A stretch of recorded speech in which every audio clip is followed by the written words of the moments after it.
Hey guys, what's up? This is me, and I'm going to be teaching you how to care for Chinese water dragons. The first thing, I want to teach about you is proper lighting. You need to get about 2 domes, 3 bulbs. Um, what I do is I have this first dome, and it's a regular old 60-watt house bulb. They're much cheaper than they're much cheaper than Exoterra or Pet Store, whatever. Lizard bulbs. They're the same thing. They put the same heat and everything.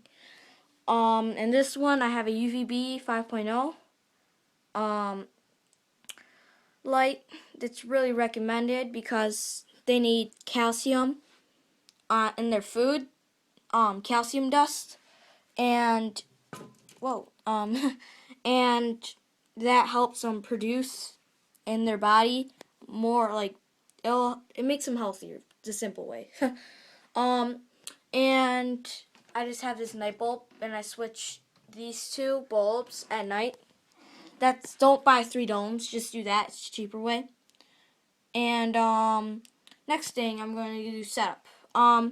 What really recommended is what I like to call level basking.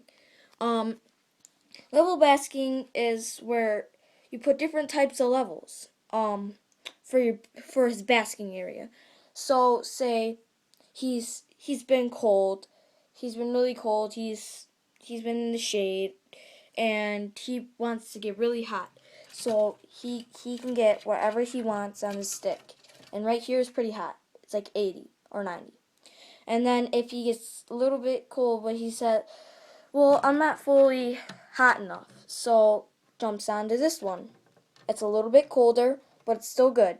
And then if he gets a little bit colder, or wants to get a little bit cooler, he jumps onto that, then comes on here, goes onto the ground, and then bam.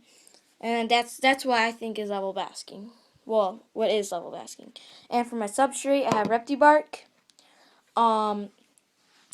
And what you need to put in is a lot of branches. Because they love to climb. They're arboreal, so that means they need to climb. So that's an absolute must have.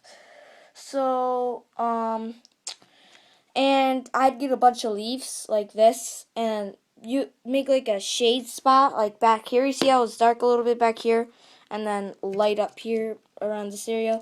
Put like leaves, a shady spot. I don't really know what you guys want to do, but that's your choice. Now all for the decorations. One last thing for the decorations: do not get a cave. They do not like to hide. Watering. You don't really need a water dish, like a rock water dish, whatever. You just need something that requires water in it. Like what I got is a tub in my own house. Saved me about $10, so I'm cool with it. And block my camera. You need something that's about body length but can swim around in it. Like they can give themselves clean. And yeah.